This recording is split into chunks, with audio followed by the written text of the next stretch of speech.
El sobre cayó del abrigo como una serpiente muerta. Mi nieta de 12 años me miró con ojos que conocían demasiado miedo. En 3 horas, o mis nietos estarían muertos, o yo estaría corriendo por nuestras vidas. Todo empezó cuando llegué temprano a casa de mi hijo. Había olvidado mis medicinas y necesitaba las llaves de repuesto. La casa estaba en silencio. Carla había salido con los niños al parque. O eso creía yo. El abrigo negro colgaba del respaldo de la silla. Un sobre grueso sobresalía del bolsillo interior. Se veía importante, oficial. Pensé que tal vez eran documentos del trabajo de Carla. Mi curiosidad de abuela pudo más que mi prudencia. Dentro había fotografías que me helaron la sangre. Mis nietos, Sofía y Mateo, sonriendo en el jardín de la escuela, pero alguien había dibujado círculos rojos alrededor de sus caras, círculos que parecían dianas de tiro. En el reverso de cada foto, una fecha, 15 de noviembre. Mañana. Las manos me temblaron cuando vi los otros papeles. Transferencias bancarias por cientos de miles de pesos. Pasaportes falsos con nombres que no reconocía. Boletos de avión para Ciudad de México, solo de ida. Y una carta manuscrita que empezaba: «Los niños están listos para el traslado». La puerta del garaje se abrió con un rugido mecánico. Carla había vuelto. Escuché sus pasos en la cocina, la voz cantarina llamando a los niños para que se lavaran las manos. La misma voz que había arrullado a mis nietos durante 5 años. La misma mujer que abrazaba a mi hijo cada mañana antes del trabajo. Guardé todo en mi bolso. Mis dedos artríticos lucharon con el cierre mientras los pasos se acercaban al comedor. Tenía que actuar normal. Tenía que proteger a esos niños sin que ella sospechara. «¡Abuela!», gritó Mateo, corriendo hacia mí. Sus bracitos me rodearon la cintura como siempre, pero esta vez lo abracé como si fuera la última. «Hola, amor», susurré. Por encima de su cabeza vi a Carla en el umbral. Sonreía, pero algo en sus ojos había cambiado.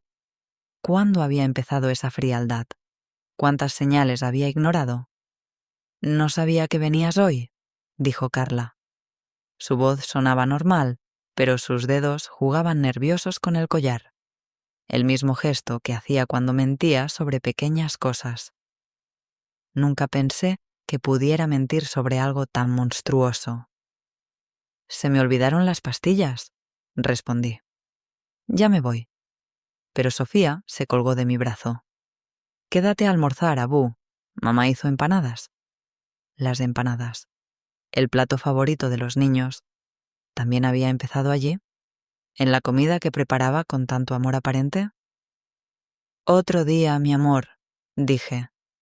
Besé su frente y memoricé su olor a champú de frutilla. «Pero vengo mañana temprano, ¿sí?». Carla me acompañó hasta la puerta. En el espejo del recibidor la vi reflejada detrás de mí. Su sonrisa no llegaba a los ojos. ¿Cómo había vivido engañada durante tantos años? «Mañana trabajo hasta tarde», dijo. «Mejor.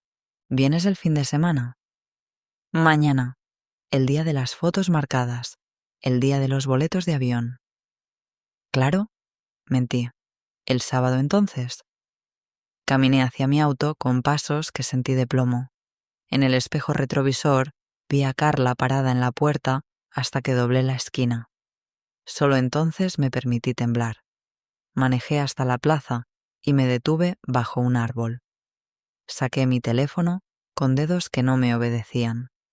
Marqué el número de la comisaría, pero colgué antes de que sonara. ¿A quién le iba a creer? ¿A una abuela histérica o a una madre modelo? Necesitaba ayuda. Necesitaba a alguien que me creyera. Pensé en el padre Martín, en mi amiga Elena, en mi abogado. Pero primero necesitaba un plan. El teléfono vibró en mis manos. Un mensaje de texto. «Abuela, ¿todo bien? Mamá dice que te veía rara». «Sofía». Mi nieta de 12 años había notado algo. Los niños siempre notan lo que los adultos fingimos no ver. Le respondí rápido: todo perfecto, amor. Te amo. Pero no era perfecto. Nada volvería a ser perfecto. Arranqué el auto y conduje hacia la casa del padre Martín. Si iba a salvar a mis nietos, necesitaba que alguien más viera esas fotografías. Necesitaba un testigo antes de que fuera demasiado tarde. El reloj del tablero marcaba las 2 de la tarde. 21 horas para evitar lo impensable. El padre Martín derramó el café cuando vio las fotografías. La mancha se extendió por su escritorio como sangre, empapando los papeles de la parroquia. Sus ojos grises, que habían visto confesiones terribles durante 30 años, se llenaron de horror. «Dios santo, Carmen», murmuró. «¿Estás segura de que es su letra?» Señalé la carta manuscrita. Reconocía cada curva de esas letras. Las había visto en tarjetas de cumpleaños, en listas de compras pegadas en la heladera, en notas dulces para mi hijo. La misma mano que escribía «Te amo» ahora planeaba vender a mis nietos. «Es ella», dije. «Pero necesitamos más pruebas». El teléfono del padre sonó. Era mi hijo. «¿Has visto a mi mamá? Carla dice que se comportó raro hoy. ¿Estoy preocupado?» El padre me miró buscando permiso. Negué con la cabeza. «Todavía no». Si mi hijo sabía la verdad, podría confrontar a Carla. Y entonces los niños desaparecerían antes del amanecer. «No la he visto hoy, Miguel», mintió el padre. «Pero si la veo, le digo que te llame». Cuando colgó, sus manos temblaban tanto como las mías. «Tenemos que llamar a la policía», dijo. «¿Con qué? ¿Fotos y papeles que saqué de su cartera? Me van a decir que estoy loca. Una abuela celosa inventando historias». Me levanté y caminé hasta la ventana. La iglesia daba al parque donde Carla había llevado a los niños esa mañana. El mismo parque donde probablemente había tomado esas fotografías marcadas. «¿Hay alguien más involucrado?», dije. «Las transferencias bancarias vienen de una cuenta que no es de ella. Alguien la está financiando». El padre estudió los papeles bancarios. «Eduardo Molina. ¿Conoces ese nombre?»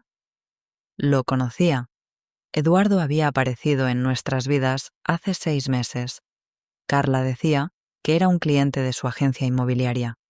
Un hombre exitoso, elegante, que había empezado a visitarla seguido para cerrar negocios importantes. «¡Hijo de puta!», susurré, y el padre no me corrigió. Mi teléfono vibró. Otro mensaje de Sofía. «Mamá está hablando por teléfono. Suena enojada. ¿Dijo tu nombre?» El corazón me latió como martillo. Carla sabía que yo había encontrado algo.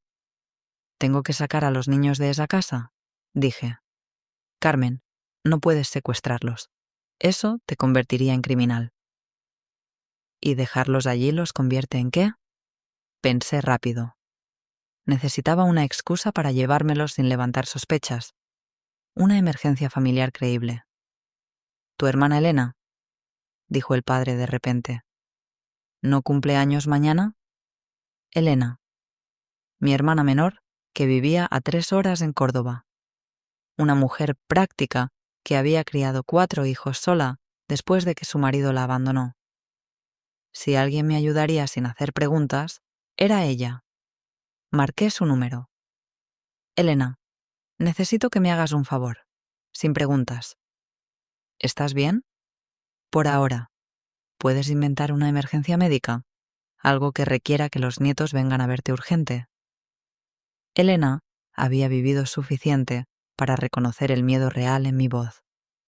«Dame 10 minutos», dijo y colgó. Esos 10 minutos se sintieron como 10 años. El padre y yo organizamos las evidencias.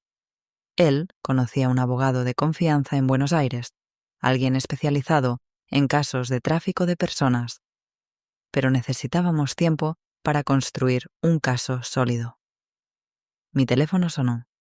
Elena, llorando convincentemente. «Carmen, estoy en el hospital. Los médicos dicen que es el corazón. Necesito que traigas a Sofía y Mateo. Puede ser mi última oportunidad de verlos. Ya voy para allá, respondí en voz alta. El padre asintió, aprobando mi actuación. Conduje de vuelta a casa de mi hijo más rápido de lo prudente. Cada semáforo en rojo era una eternidad. ¿Y si Carla ya había movido a los niños? ¿Y si ese Eduardo estaba esperándome? La casa se veía normal desde afuera. Demasiado normal. Toqué el timbre. Carla abrió la puerta con una sonrisa que no había tenido esa mañana. Una sonrisa demasiado grande, demasiado rápida. «Carmen, qué sorpresa. ¿2 veces en un día?» «Elena está en el hospital», dije sin preámbulos. «Es grave. Quiere ver a los niños». La sonrisa vaciló por un segundo. Solo un segundo. Pero lo vi. ¿En serio? ¿Qué pasó? El corazón. Los médicos no saben si pasará la noche. Escuché pasos corriendo. Sofía y Mateo aparecieron en el recibidor. Sus caras de preocupación me partieron el alma. Eran tan inocentes, tan ajenos al peligro que los rodeaba. ¿Tía Elena se va a morir?, preguntó Mateo, con lágrimas en los ojos. No, mi amor. Pero necesita vernos. Carla nos miraba calculando. Podía ver los engranajes girando en su cabeza. ¿Era coincidencia que esto pasara justo ahora? ¿O había descubierto algo? Mejor llamo a Miguel, dijo, que él decida.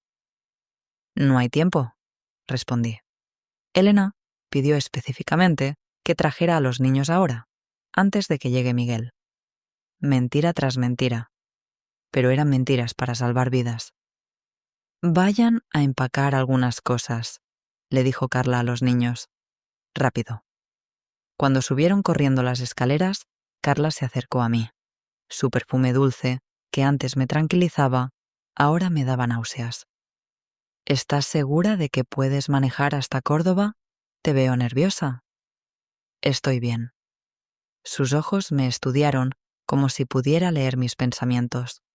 En ese momento, una parte de mí se preguntó si había estado actuando todo este tiempo.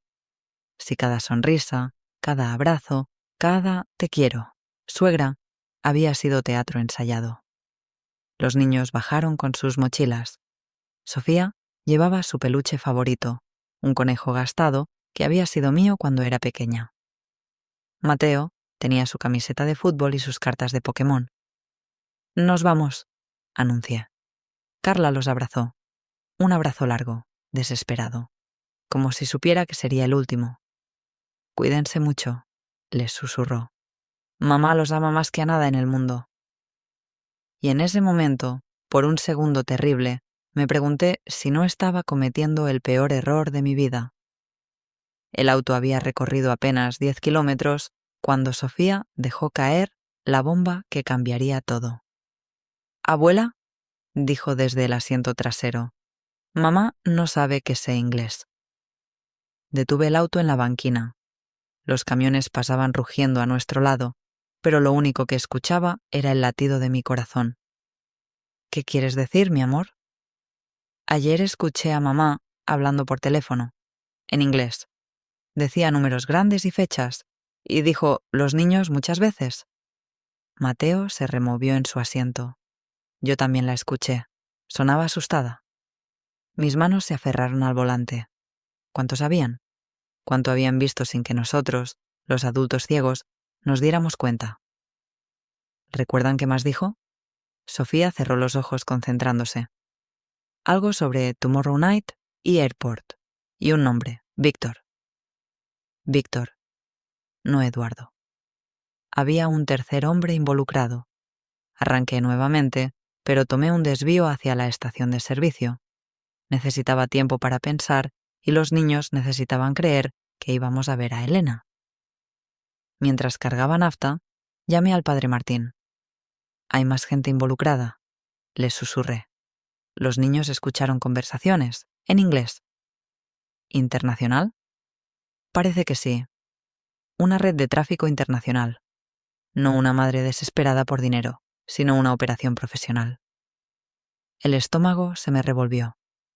Carmen, tienes que llamar a la Policía Federal. Ahora. ¿Y si no me creen? Si piensan que estoy inventando todo. Entonces, esos niños desaparecerán mañana por la noche.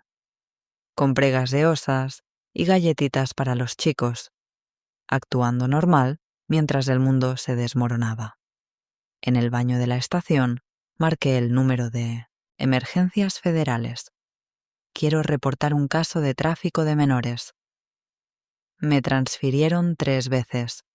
Cada transferencia era una eternidad donde imaginaba a Carla descubriendo que los niños no habían llegado a Córdoba.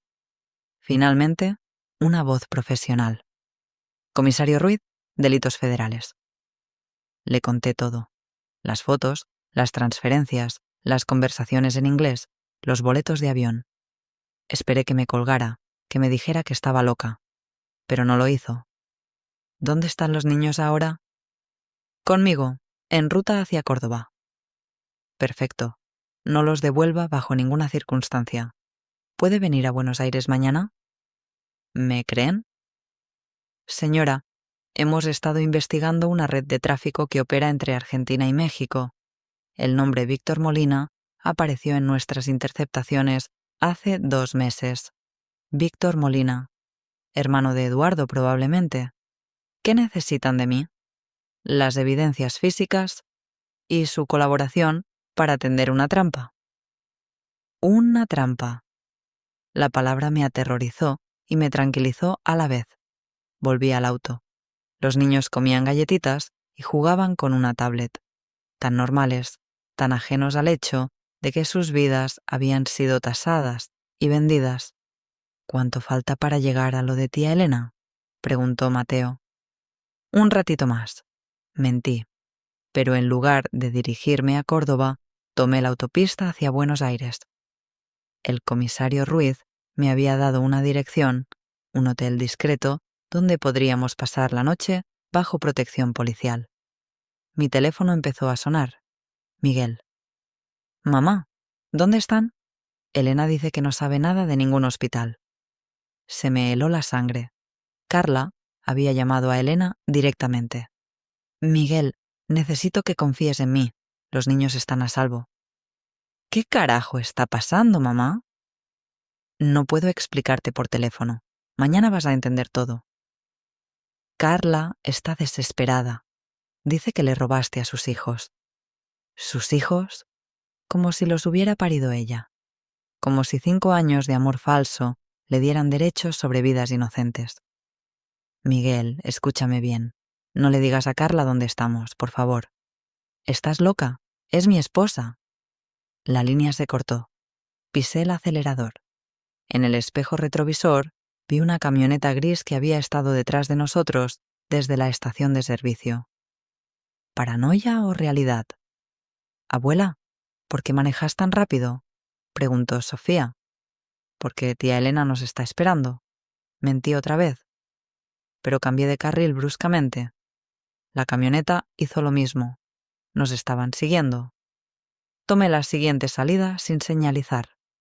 La camioneta casi se pierde la maniobra, pero logró seguirnos. En el volante, una silueta masculina con gorra. Chicos, vamos a jugar un juego, dije, tratando de mantener la voz estable. Van a agacharse y contar hasta 100. Listos. Se agacharon riéndose. Aceleré hacia el centro de un pueblo que no conocía. Calles estrechas, sentido único, semáforos cada 2 cuadras. La camioneta se perdió en el tercer giro. Paré frente a una comisaría local. Mis piernas temblaban tanto que apenas podía caminar. Chicos, necesitamos parar un minutito. Adentro, le expliqué al oficial de guardia quiénes éramos. Me pidió documentos y fotografió las evidencias con su teléfono. Llamó al comisario Ruiz para confirmar nuestra identidad. Están registrados como personas bajo protección federal, confirmó después de colgar. Los vamos a escoltar hasta Buenos Aires. Un patrullero nos acompañó las 2 horas restantes del viaje. En el asiento trasero Sofía se había dormido abrazando su conejo.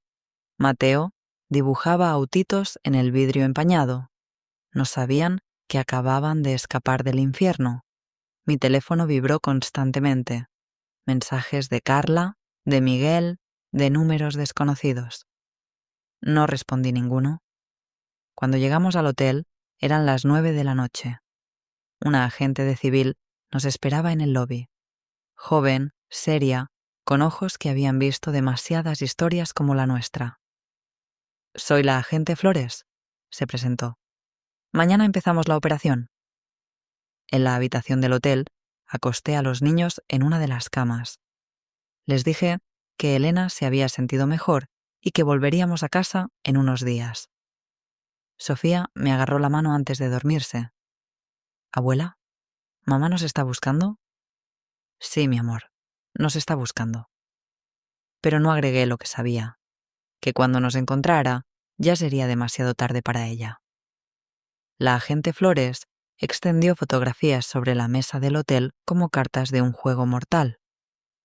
Eran las 6 de la mañana y los niños dormían en la habitación contigua, ajenos al hecho de que sus caras aparecían en expedientes policiales internacionales. «Víctor Molina», dijo señalando una foto. «Ciudadano mexicano con órdenes de captura en 3 países. Su hermano Eduardo es quien contactó a su nuera». Eduardo, el hombre elegante que Carla presentaba como cliente inmobiliario. El mismo que había financiado pasaportes falsos y boletos de avión. «¿Cuántos niños han traficado?», pregunté. «En los últimos 2 años, 14 casos confirmados, familias destruidas, niños que nunca regresaron». 14. El número me golpeó como puñetazo. 14 familias que habían confiado en la persona equivocada. «Necesitamos que Carla se exponga», continuó la agente. «Va a llamarla ofreciéndole devolver los niños a cambio de dinero. ¿Y si no acepta?» «Aceptará. Está desesperada. Su ventana de escape se cierra esta noche». Mi teléfono había sonado 50 veces desde anoche. Mensajes que escalaban de preocupación a amenaza. El último a las 5 de la mañana. «Carmen, si no devuelves a mis hijos, te voy a destruir». Sus hijos. Todavía fingía ser víctima. La agente Flores me mostró el plan. Llamaría a Carla pidiendo 100.000 pesos por los niños. Ella pensaría que yo había descubierto su operación y quería mi parte. Nos encontraríamos en un lugar público donde la policía pudiera arrestarla con evidencia en video. ¿Y si trae a Víctor o Eduardo? Mejor. Los queremos a todos. Ensayamos la conversación 3 veces. Yo actuaría como abuela extorsionista, no como madre protectora. Tendría que sonar convincentemente criminal. «A las 8 en punto», marqué. Carla respondió al primer tono. «¿Dónde están mis hijos, Carmen?». Su voz sonaba ronca, como si hubiera llorado toda la noche. Parte de mí, la parte estúpida que todavía recordaba cumpleaños felices y abrazos de Navidad, sintió lástima por ella. «A salvo», respondí. «Por ahora». «Por favor, devuélvemelos. Están asustados, me necesitan». «Igual que necesitaban a los otros 14 niños que vendiste». Silencio. Largo, pesado, lleno de verdades que ya no podía negar.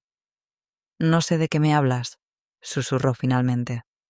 «Víctor Molina, Eduardo, las transferencias bancarias, los pasaportes falsos». La escuché respirar entrecortado. La agente Flores me hizo señas para que continuara. «100.000 pesos», dije, y no habló. «¿Me estás extorsionando?» «Te estoy ofreciendo un negocio. Tú sabes de negocios, ¿no?». Otra pausa.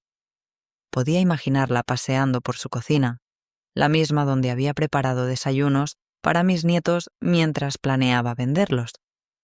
«No tengo tanto dinero aquí. Eduardo sí tiene. Carmen, por favor, son mis hijos. Los amo». «Los amas tanto que los ibas a vender esta noche». Ya no fingía inocencia. El juego había terminado. «¿Cómo supiste?» «El sobre en tu abrigo, las fotos con círculos rojos». ¿En serio pensaste que nadie se daría cuenta?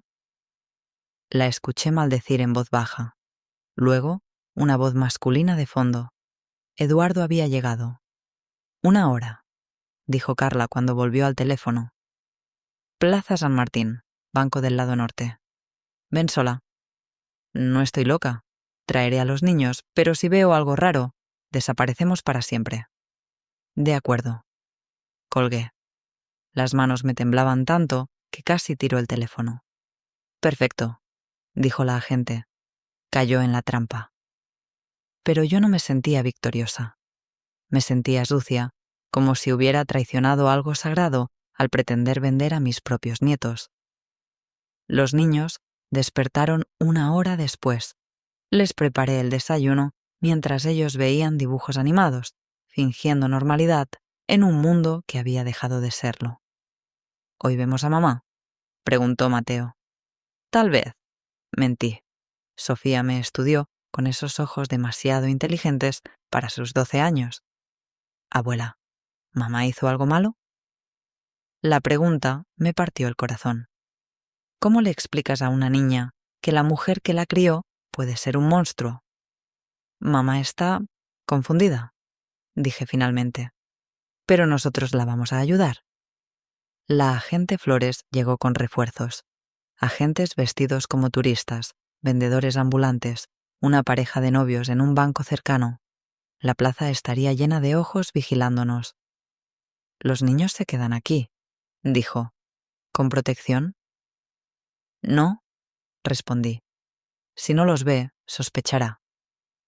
Es demasiado peligroso. Si algo sale mal, va a matarme de todas maneras. Al menos que vea a los niños antes. Llegamos a la plaza a las 10 en punto. Era una mañana fría, pero soleada.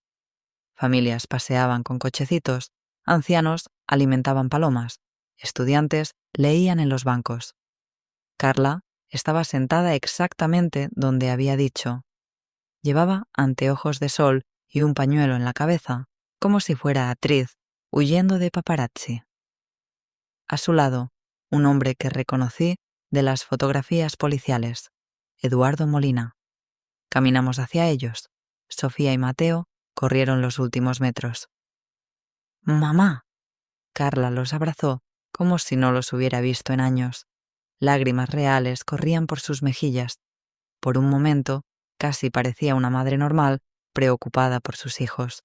Pero cuando me miró por encima de sus cabezas, vi algo que nunca había visto antes en sus ojos.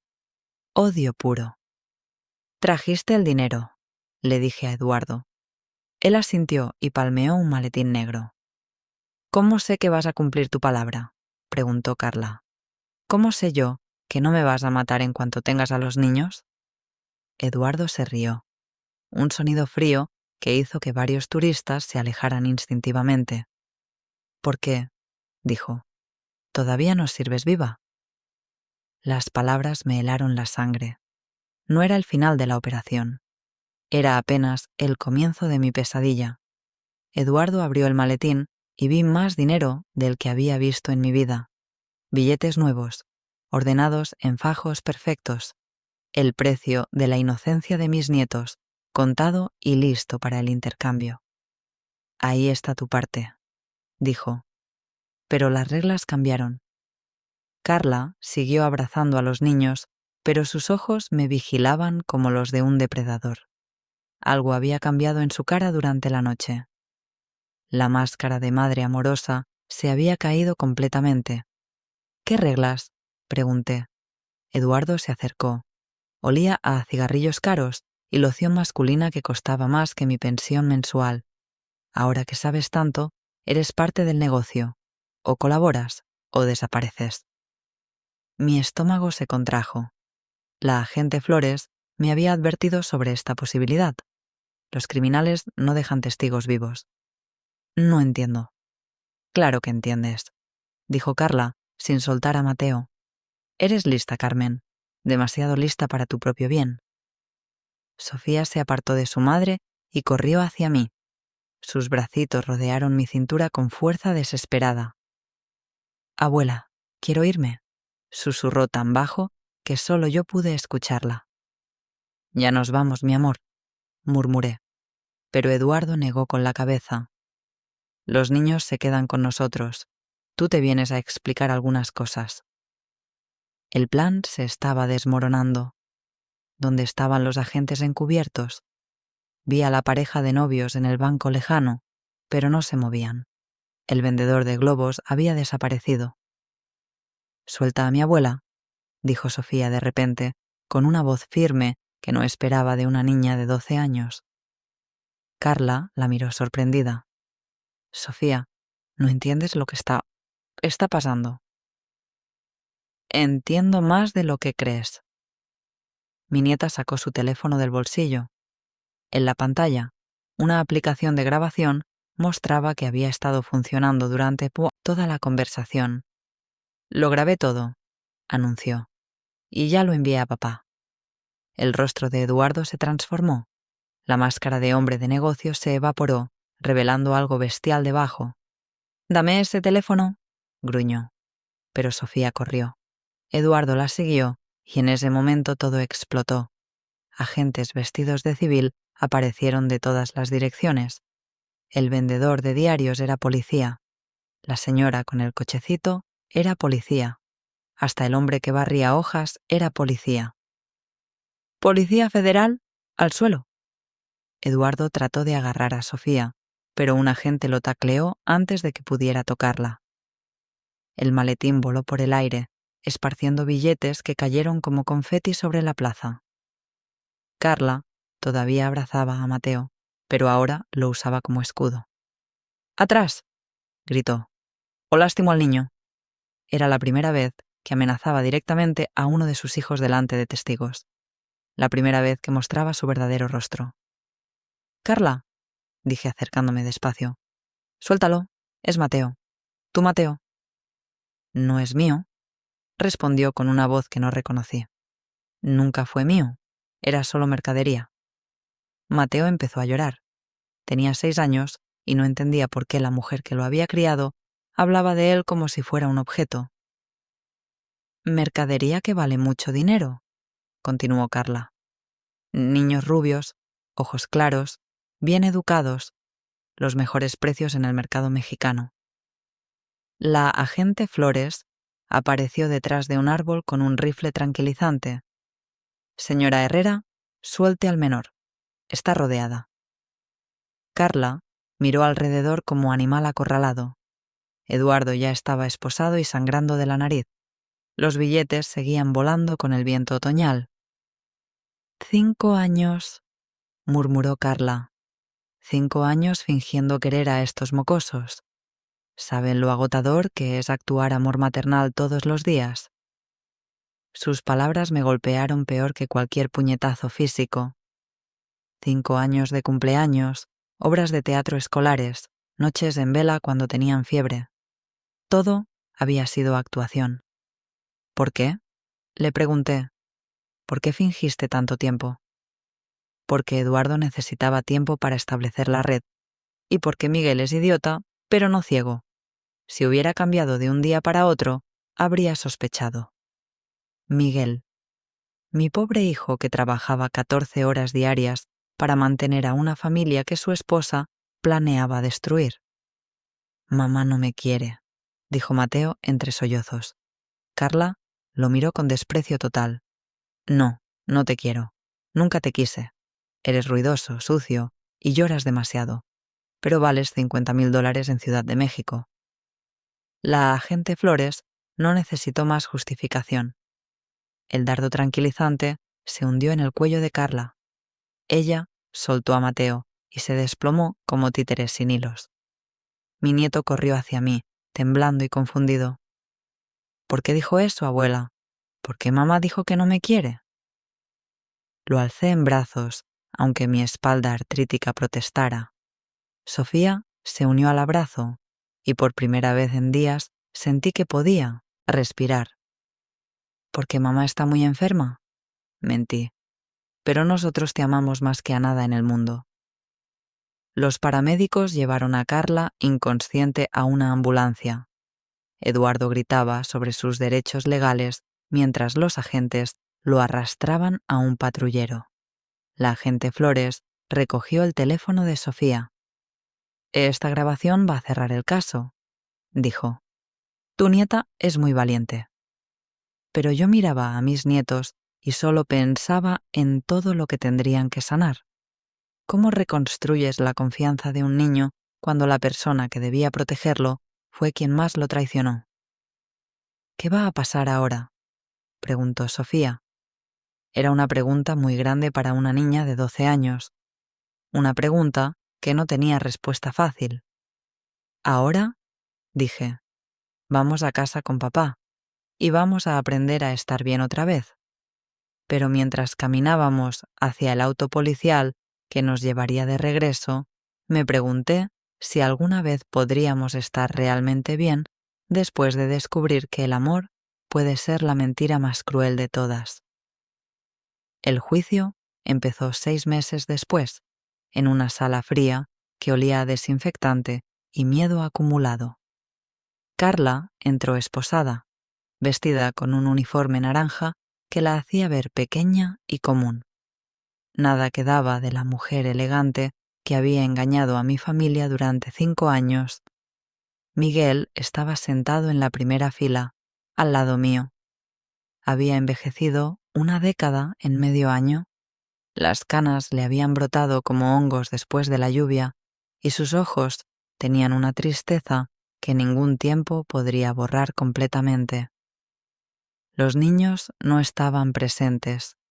El juez había decidido que ver a su madre siendo juzgada por intentar venderlos sería demasiado traumático. Tenía razón.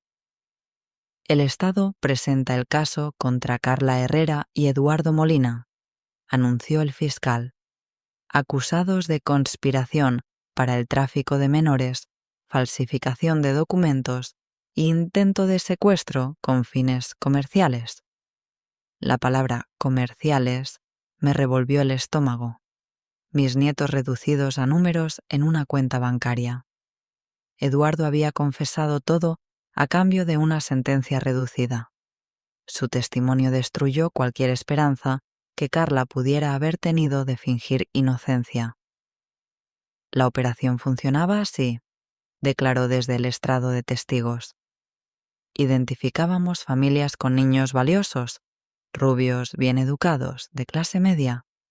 Carla se acercaba a hombres solteros con hijos, se casaba con ellos y después de 1 o 2 años, cuando la familia confiaba completamente en ella, ejecutábamos la venta.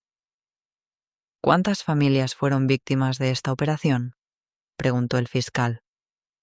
En Argentina 6, pero la red operaba en 5 países. 6 familias, 6 grupos de niños que habían desaparecido porque confiaron en la mujer equivocada. Me pregunté cuántas abuelas como yo habrían muerto sin saber la verdad. Cuando llegó mi turno de testificar, las piernas me temblaban tanto que el alguacil tuvo que ayudarme a llegar al estrado. «Señora Vázquez», dijo el fiscal, «¿puede contarnos cómo descubrió los planes de la acusada?» Conté la historia otra vez. El sobre que se cayó del abrigo, las fotografías con círculos rojos, las transferencias bancarias. Cada palabra sonaba irreal, como si estuviera describiendo una pesadilla que le había pasado a otra persona. ¿En algún momento sospechó que Carla Herrera no era quien decía ser? La pregunta me dolió porque la respuesta era vergonzosa. No, era perfecta, la nuera ideal. Cocinaba, limpiaba, cuidaba a los niños. Parecía amarlos de verdad. ¿Cómo explica esa actuación tan convincente? Miré a Carla por primera vez desde que había empezado el juicio. Ella me devolvió la mirada sin parpadear, sin mostrar ni rastro de arrepentimiento. Supongo, dije despacio, que cuando no tienes alma es fácil actuar cualquier papel. El abogado defensor objetó, pero el juez permitió que mi comentario quedara en el registro. Durante el receso, Miguel me agarró del brazo. «Mamá, necesito preguntarte algo». Dime, ¿cómo pudiste ver lo que yo no vi? Viví con ella 5 años, dormí al lado de ella. ¿Cómo es posible que fueras tú quien se diera cuenta? Era la pregunta que me había atormentado durante meses. ¿Por qué yo? ¿Por qué una abuela de 68 años había sido la única que vio las señales? Porque, dije finalmente, tú la mirabas como esposa. Yo la miraba como amenaza potencial para mis nietos. ¿Siempre desconfiaste de ella? No desconfiaba, pero observaba. Las abuelas siempre observamos. Era mentira piadosa. La verdad era más simple y más terrible. Había sido pura suerte. Si no hubiera olvidado mis medicinas, si el sobre no se hubiera caído del abrigo, si no hubiera llegado temprano ese día, mis nietos habrían desaparecido para siempre. El segundo día de juicio, trajeron a Víctor Molina desde México. Había sido arrestado en el aeropuerto de Ciudad de México con una lista de clientes que incluía nombres que habían aparecido en investigaciones internacionales sobre pedofilia. Su testimonio fue lo más difícil de escuchar. Los niños argentinos eran mercadería premium, declaró sin mostrar emoción. Bien educados, sin traumas visibles, acostumbrados a obedecer a adultos. Los compradores pagaban entre 50 y $100.000 por niño, dependiendo de la edad y apariencia física. ¿Qué les pasaba después de la venta? ¿No era mi problema? Yo solo me encargaba del traslado y la entrega. Quise vomitar. Quise gritar. Quise saltar por encima de la baranda y estrangular a ese hombre que hablaba de niños como si fueran ganado. Pero me quedé sentada, inmóvil, porque necesitaba escuchar hasta el final. Necesitaba entender completamente el infierno del que había salvado a Sofía y Mateo. ¿La señora Herrera sabía el destino final de los menores? Por supuesto. Ella misma ayudó a seleccionar algunos compradores. Tenía preferencias específicas sobre qué tipo de familia debía recibir a cada niño. Carla había participado activamente en decidir quién abusaría de mis nietos. Cuando terminó el testimonio de Víctor, Carla pidió hablar en su propia defensa. Su abogado le aconsejó contra eso, pero ella insistió. Se acercó al estrado con pasos firmes. Había recuperado algo de su antigua confianza. Por un momento, casi parecía la mujer que había conocido 5 años atrás. «Quiero que entiendan algo», dijo, mirando directamente al jurado. «Yo no soy el monstruo que están pintando». Mentira. Era exactamente el monstruo que estaban pintando. Todo lo que hice, lo hice por supervivencia. Crecí en pobreza extrema. Fui abusada, abandonada, traicionada por todos los adultos que debían protegerme. El mundo me enseñó que las únicas reglas son conseguir lo que necesitas y no confiar en nadie.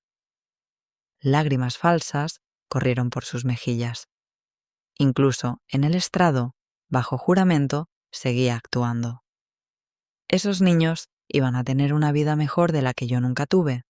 Familias con dinero, casas grandes, oportunidades que yo nunca... ¡Mentira!, grité, saltando de mi asiento. Iban a ser violados y torturados. El juez golpeó su mazo, pero no me reprochó. Creo que hasta él había llegado al límite de su paciencia. Carla me miró con odio puro. «Tú arruinaste todo», me dijo. «Por tu culpa, mis hijos van a crecer pobres, sin las oportunidades que les había conseguido». «Tus hijos van a crecer libres», le respondí, «que es más de lo que tú merecías». El juicio duró 4 días. La sentencia se leyó un viernes lluvioso de octubre. Carla Herrera. Este tribunal la encuentra culpable de todos los cargos. La sentencia es de 25 años de prisión sin posibilidad de libertad condicional. Eduardo recibió 15 años. Víctor Molina sería extraditado a México, donde enfrentaría cargos que podrían llevarlo a cadena perpetua. Cuando sacaron a Carla esposada, se giró una última vez hacia mí. «Esto no termina aquí, Carmen», murmuró. «Tengo amigos que van a recordar lo que hiciste». Pero ya no me asustaba. Había enfrentado al monstruo y había ganado. 6 meses después del juicio, estaba preparando el desayuno cuando Sofía entró a la cocina con una sonrisa que no veía desde hacía un año. Llevaba puesta la camiseta de su nuevo equipo de voleibol y sus zapatos deportivos hacían ruido contra las baldosas mientras bailoteaba esperando sus tostadas. «Abuela, ayer soñé con mamá», dijo, pero sin la tristeza que solían traer esos sueños. «¿Qué soñaste, mi amor?» «Que le decía que estábamos bien, que no tenía que preocuparse por nosotros». Me detuve con la mantequilla a medio extender. En terapia, la doctora Ramírez nos había explicado que los niños necesitan perdonar para sanar, incluso cuando el perdón parece imposible. ¿Y qué te respondía ella en el sueño? Nada. Solo lloraba. Pero no eran lágrimas tristes. Eran aliviadas. Mateo apareció arrastrando su mochila por el suelo. A los 7 años había crecido 5 centímetros y ganado peso. Las pesadillas habían disminuido de todas las noches a solo 2 por semana. «¿Hoy viene papá a almorzar?», preguntó. «Sí, va a llegar temprano del trabajo». Miguel había cambiado después del juicio. Trabajaba menos horas, pasaba más tiempo con los niños, había empezado terapia. Los 3 habíamos aprendido que sanar no es algo que sucede automáticamente con el tiempo, es algo que eliges hacer todos los días. Después de llevar a los niños al colegio, fui al cementerio a visitar la tumba de mi esposo. Era un ritual que había empezado después del juicio. Necesitaba contarle a Eduardo lo que había pasado, pedirle perdón por no haber visto las señales antes. «¿Los niños están bien?», le dije a su lápida de mármol gris. «Están creciendo fuertes y seguros. Sofía quiere estudiar Derecho cuando sea grande. Dice que quiere proteger niños como se protegió a sí misma». El viento movió las hojas del eucalipto que habíamos plantado el año de su muerte. Siempre había creído que era su forma de responderme. «Miguel también está mejor. Está saliendo con alguien nuevo. Se llama Ana. Es maestra. Los niños la quieren». Ana había aparecido en nuestras vidas 3 meses atrás.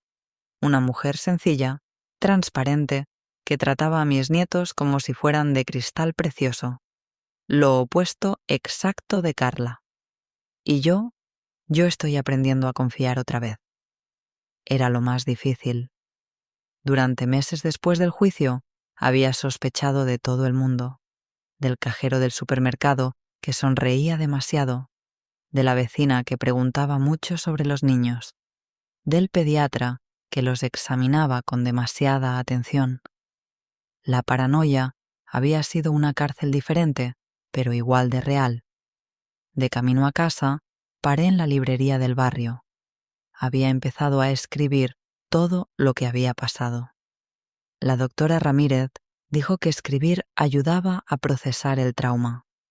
Pero también pensaba que nuestra historia podía ayudar a otras familias. «¿Cómo va el libro?», preguntó don Carlos del librero. «Despacio. Es difícil recordar algunos momentos».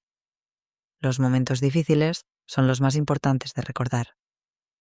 Tenía razón. Las partes fáciles de escribir eran las obvias: el descubrimiento, la persecución, el arresto. Lo difícil era describir la traición íntima. ¿Cómo se siente descubrir que alguien en quien confiabas absolutamente es capaz de vender a tus nietos como mercancía? En casa, abrí la laptop y continué escribiendo. La gente me pregunta cómo supe, como si hubiera alguna señal mágica que reveló la verdad, pero no la había. Carla era perfecta en su actuación porque no actuaba, simplemente no sentía. Y las personas que no sienten pueden imitar cualquier emoción sin el peso de la culpa o el amor real. El teléfono sonó. Era la agente Flores. Carmen, tengo noticias.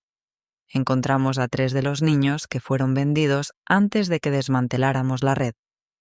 El corazón me saltó. Durante meses había pensado en esas otras familias, en los abuelos que nunca sabrían la verdad, en los hermanos que seguían buscando. ¿Están bien? Físicamente sí, emocionalmente. Va a llevar tiempo, pero están vivos y van a volver con sus familias. 3 niños. No todos los que habían desaparecido, pero 3 niños que volverían a casa. ¿Y los otros? Seguimos buscando. Cuando colgué, me quedé sentada en la cocina pensando en la justicia. Carla estaba en prisión, Eduardo también. Víctor enfrentaba cadena perpetua en México. Pero la justicia no devolvía la inocencia perdida, no borraba las pesadillas ni reparaba la confianza rota. La verdadera justicia era Mateo riéndose durante el desayuno. Era Sofía abrazándome sin miedo. Era Miguel aprendiendo a amar otra vez. A las 12 llegó Miguel con Ana. Ella traía flores para la mesa y un libro de cuentos para Mateo. Gestos pequeños, sinceros, sin segunda intención. ¿Cómo va el libro, Carmen?, preguntó Ana mientras ayudaba a poner la mesa. Estoy llegando al final, pero no sé cómo terminarlo. ¿Qué quieres que la gente entienda cuando lo lean? Era buena pregunta. ¿Cuál era la lección de todo esto? Que el mal puede usar la máscara del amor, dije finalmente, pero también que una abuela que presta atención puede cambiarlo todo. Ana sonrió. Esa es una buena lección. Esa noche, después de que todos se fueron, me senté en el sillón donde solía tejer mientras los niños jugaban en el suelo. Ahora tejía mantas para un refugio de niños víctimas de tráfico. Mis manos artríticas habían encontrado una nueva forma de proteger. Sofía apareció en pijama, abrazando su conejo gastado. «Abuela, ¿puedo preguntarte algo?» «Siempre». «¿Crees que hay más niños como nosotros, con madrastras que no son lo que parecen?» La pregunta me dolió porque conocía la respuesta. «Sí, mi amor, probablemente sí». «Entonces tenemos que ayudarlos, ¿verdad?» «¿Cómo?» «Tu libro. Y cuando yo sea grande, voy a ser policía o abogada. Voy a proteger niños». La abracé fuerte. Mi nieta de 13 años había encontrado su propósito en el trauma. Había transformado el dolor en misión. «Vas a ser increíble», le susurré. Después de acostarla, volví a la laptop. Escribí las últimas líneas del libro. Al final me pregunté si la traición más profunda no había sido solo de Carla hacia nosotros, sino de todos nosotros hacia nuestra intuición. ¿Cuántas veces ignoramos las señales porque queremos creer en la bondad? ¿Cuántas veces elegimos la comodidad de la confianza ciega por encima de la incomodidad de las preguntas difíciles? No sé si hubiera podido salvar a otros niños si hubiera sido más observadora antes, pero sé que cada familia tiene derecho a conocer esta historia, porque el amor verdadero no teme las preguntas. Solo el amor falso necesita que dejemos de mirar. Cerré la laptop y miré hacia la habitación donde dormían mis nietos. Podía escuchar sus respiraciones tranquilas, el sonido más hermoso del mundo. Habíamos sobrevivido, no intactos, no sin cicatrices, pero habíamos sobrevivido, y eso, después de todo, era su propia forma de justicia.